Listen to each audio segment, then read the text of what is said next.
আমরা বহুদিন পর নির্বাচনের দিকে এগিয়ে যাচ্ছি। মানুষ ১৫টা বছর ভোট দিতে পারেনি।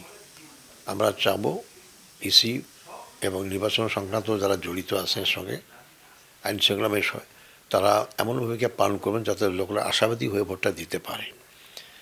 যারা এখন করতেছে আমরা বলতেছি যে আপনারা একটা বিশেষ দলকে বা একটা বিশেষ নেতাকে যেভাবে আনুকূল্য দিচ্ছেন এটা তো লেভেল প্লেয়িং হয় না।